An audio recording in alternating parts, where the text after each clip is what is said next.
I found myself on my deathbed, literally. I started thinking about my funeral.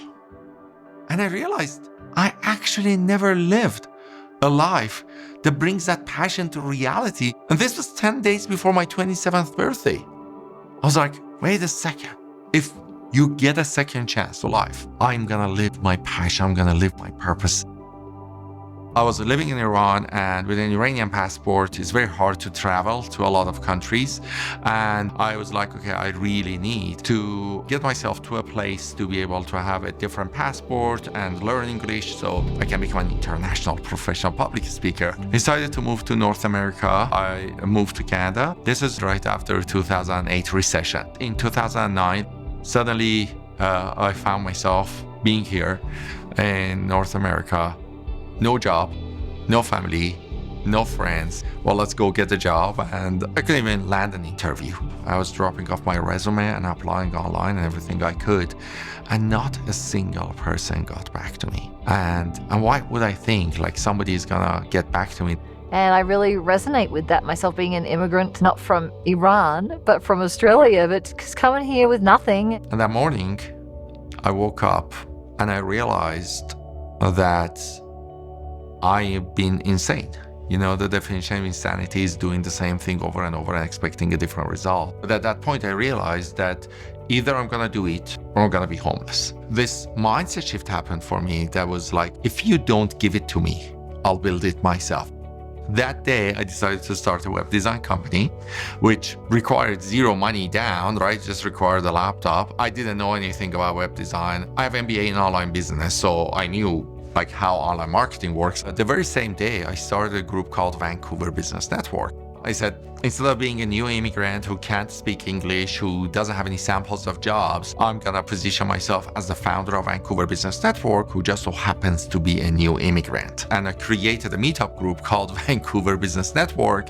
And suddenly, ta-da, I was the founder of Vancouver Business Network, who just so happened to have a web design company. So at that point, he decided, I'll build my own community. And it's been no looking back ever since. I got lucky. 3 days later, I found the first client who paid me $1,800. And that money bought us food and paid for the rent of the month. I remember I was working from 9 a.m. to 5 p.m. meeting people one-on-one to sell websites. And then at 5 p.m. I would go to a networking event till 9 p.m.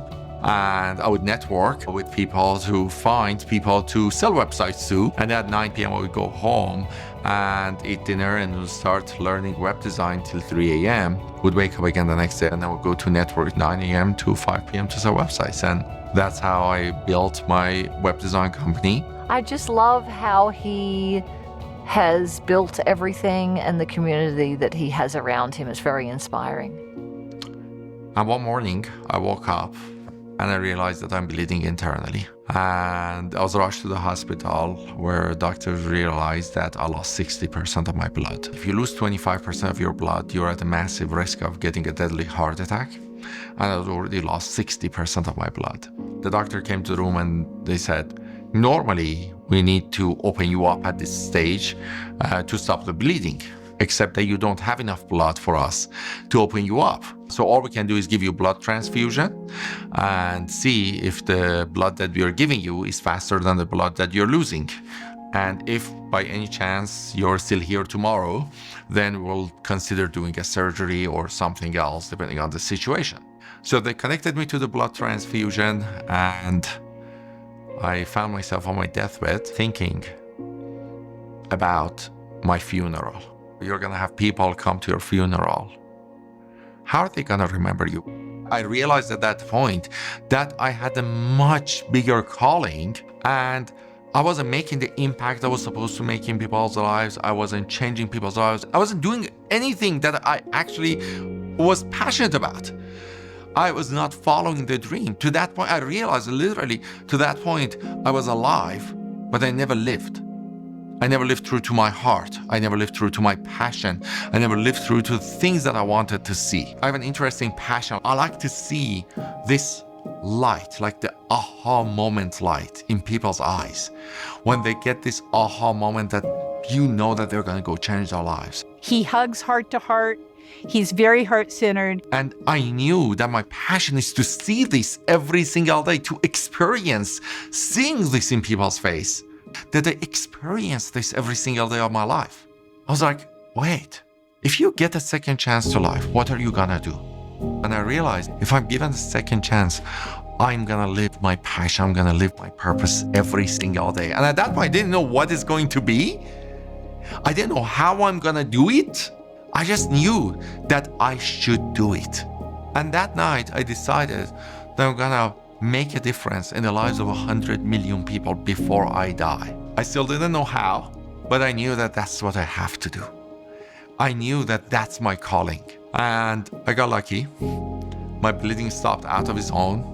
And 10 days later, the night before my 27th birthday, they released me from the hospital. It was like a golden ticket to the rest of my life. When I got out of hospital, I knew that I have to follow that passion, right? But I didn't have a path. Like, I didn't know. And like, what are the things that I should do? And that I made that actually my first step. The first step for me was finding the path. Like, what are the things? What are the skills that I'm lacking? What are the things that I need to learn to be able to do that? He's made changes along the way and I think found himself along the way. He's built several communities, become the expert in several areas, but mainly about entrepreneurship because that's his background, is being an entrepreneur. And I got started on that journey. And ever since, every single day of my life, I dedicated my life to making that difference in people's lives. I dedicated my life in building skills, learning skills, and teaching skills that help people to make a difference in other people's lives. I started organizing events and having guest speakers and slowly showing up at other people's events and speaking at those events. He brings amazing people into our community. The speakers and the people who he works with are amazing, really high integrity people with a lot of heart, people who are brilliant at what they do. Iman cares enough about the people he works with and the people who work for him that he takes great pains to pay attention to all the little details because he's concerned for the experience that is being created for the people who attend the event. He's always so full of creative ideas. And he knows what we all go through. He knows the struggles that we all face because he's been there, done that. And he's amazing at being able to immediately diagnose where a problem might reside in your business. He's hands-on, he's attentive, he cares about everybody in the room, giving, always strategizing, always staying present. Iman just exudes a sense of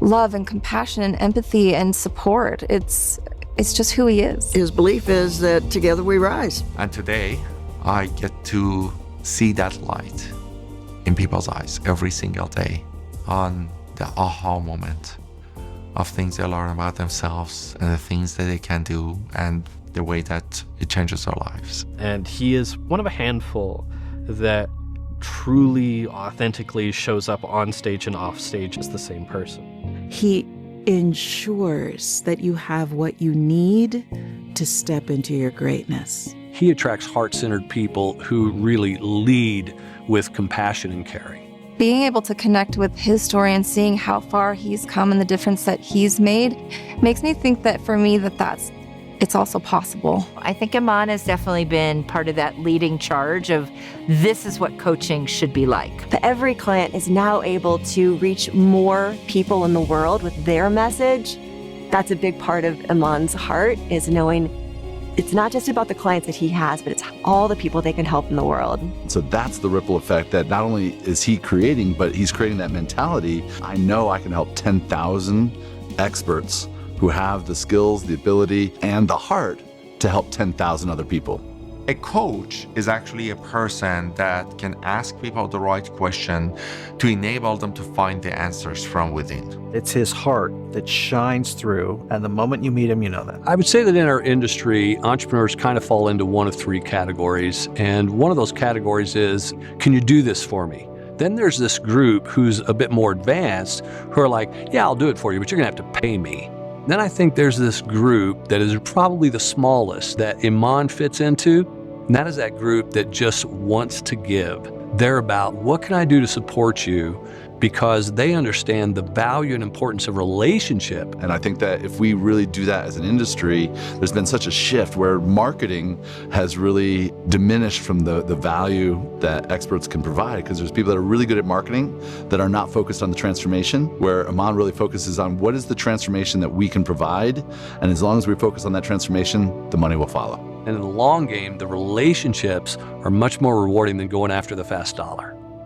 And the one thing was taking action every single day instead of always being in the planning mode. I always created things and brought them to market and got feedback and learned from the feedback and went back again and improved them and brought it back into the market over and over and over. Eyes open, paid attention to people's needs, and adjusted the programs to serve them with excellence. He thinks, how can I create a system that can support 1,000 or 100,000 users? He really cares about the customers getting what they came for. He is just so willing to get in there in the trenches and just be like, how can we make this even better?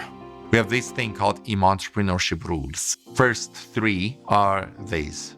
The number one mistake an entrepreneur can make is not making money today. I see that a lot with entrepreneurs, that they decide to start a business and they're at the stage of ready. And then they never aim, they never fire, right? And the business never starts. Like just they're in this optimum perfectionism and they never launch, right? But that gets followed by the second entrepreneurship rule, which is to serve your customers with excellence. So yes, you should make money today. When that customer comes on board, you need to serve them with excellence. And that's your number one responsibility. And if you follow rule number 1, you have to follow rule number 2. And yes, that's challenging. And yet that is what makes you amazing. That is what creates the most amazing company ever. And rule number 3 is your number 1 job as an entrepreneur is to create systems or bring systems to your business. So, as you're generating income and you're serving customers with excellence, you bring systems to your business. So then you can serve the customers systematically, and so you can hire team members who can serve these customers. So you can expand and you can leverage and you can grow. And your job is to make sure that these systems exist. Now, either you're a systems person like me and you create them, or you hire a mentor who brings the systems for you to your business. That's the importance of having mentors in life. That's why I always had mentors in my life, because we look at things that we are lacking and we work with the mentors like, well, take our hand and walk us every step of the way and bring this system to our business. And that's how we grew. As a result of that, ended up creating a lot of programs that would help people to step through their greatness, to gain confidence, to start taking action, to find their life purpose, as well as all different type of programs on marketing and software. He's invested in over 160 companies, had many exits out of companies. All the investments I've done in any company, any business, anything that I've done has been in the service of that passion and of that life purpose. He has a rare blend of genius, like really genius, and heart. And I think one of the things you don't find in a lot of people who are that brilliant and innovative is that they can actually also relate to people. He only teaches what actually works. What I love about Iman is he's constantly testing, trying new things, but then he's teaching the result, like the things that actually work. If I could describe Iman in one word, I would say brilliant. Heartfelt. Expansive. True love. Authenticity. Integrity. Big heart. He leads from the heart. Humble. Generosity. Leading by example. Wisdom. Leadership. I'm very lucky to be in a place that I experience that love, that transformation. I have that honor of seeing the growth of all these amazing people that are changing their lives, and I get to witness that. And yeah,